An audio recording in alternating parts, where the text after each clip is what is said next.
বাড়ি ভাই শুনতে পাচ্ছেন? হ্যাঁ, বলেন। হ্যাঁ।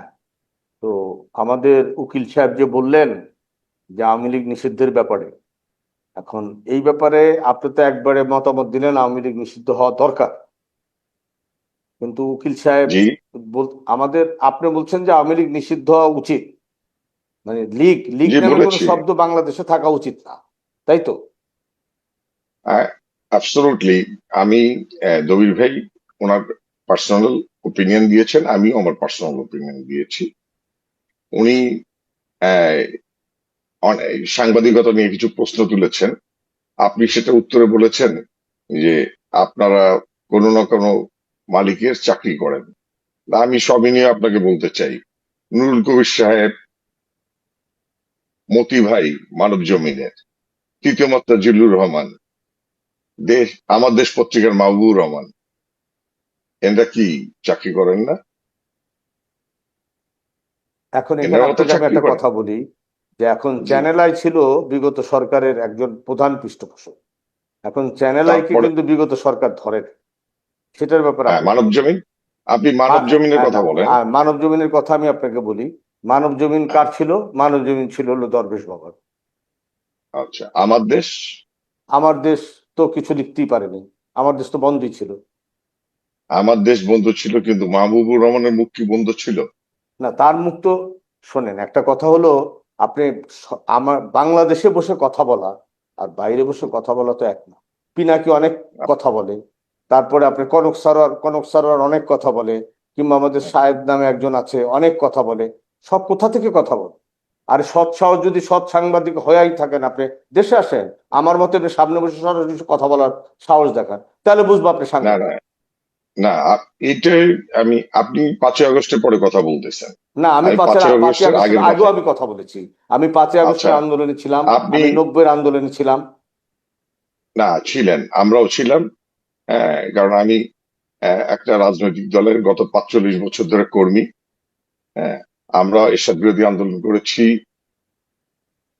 তারপরে আপনার শেখ হাসিনার বিরোধী আন্দোলন গত 17 বছর ধরে করেছি।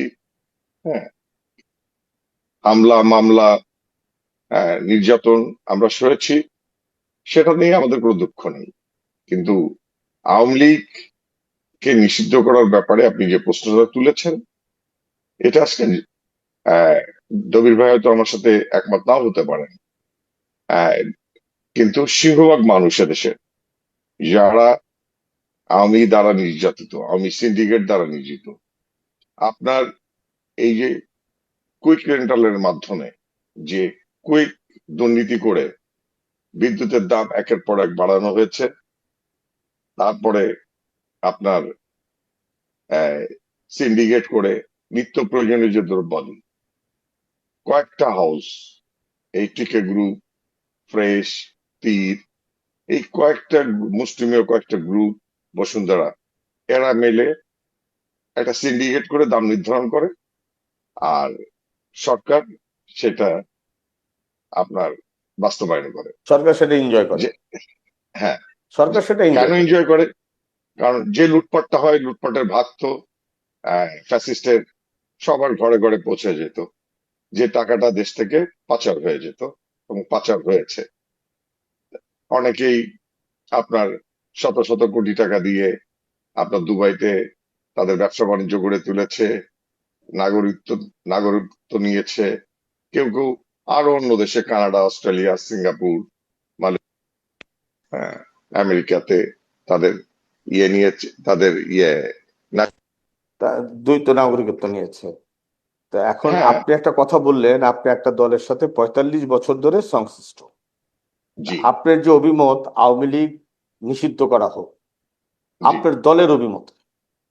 না, এটা যে আমার পার্সোনাল ওপিনিয়ন। না, সেটা না, এটা আমি সেটা দলের, বলেছি যে হ্যাঁ, আপনার পার্সোনাল আমার ওপিনিয়ন, আমার কিন্তু আপনার আমার দল। দলের এটা আমার দলের নীতি নির্ধারকরা, হ্যাঁ, ওনারা ভালো বুঝেন, ওনার জ্ঞানী, ওনাদের প্রজ্ঞা প্রতি আমার কোনো রকম সন্দেহ নাই। হ্যাঁ, ওনারা ডিসিশন দিবেন।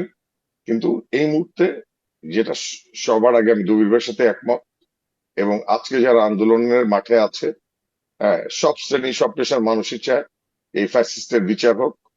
হ্যাঁ, এবং কিছু সংস্কার হয়ে একটা জাতীয় নির্বাচন যেটা ক্রেডিবল হবে, হ্যাঁ, এবং সেই নির্বাচনের মাধ্যমে যারা ক্ষমতায় আসবে দেশ পরিচালনার ভার তাদেরকেই নেওয়া উচিত।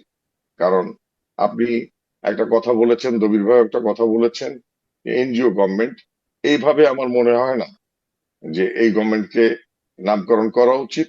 কারণ এই গভর্নমেন্টের যিনি হেড, তিনি আন্তর্জাতিক সেলিব্রিটি, একজন স্বনামধন্য শিক্ষক, একজন নোবেল লরিয়েন্ট। তার প্রতি আমার ব্যক্তিগতভাবে শ্রদ্ধা, এবং এই জাতির শ্রদ্ধার সিংহভাগ মানুষই তাকে শ্রদ্ধা করেন। কারণ ওনার সীমাবদ্ধতা আছে, যেহেতু উনি জনগণ দ্বারা নির্বাচিত না। উনি একটা আন্দোলনের ফসলের মাধ্যমে উনি এই চেয়ারে বসেছেন, যদি উনি এই চেয়ারে বসতে চান নাই। ইটস এ মানে কমপ্লিকেটেড চেয়ার, যার জন্য বসতে চান নাই। এবং আপনি বিশ্বাস না করেন না, বা কি, বা অথবা বিশ্বাস করতে করেন যে যদি আজকে ডক্টর ইউনূস না থেকে বাংলাদেশের অন্য কেউ এই মুহূর্তে ওই চেয়ারে বসতো, ইন্ডিয়া বাংলাদেশকে আফগানিস্তান বানায় ফেলতো।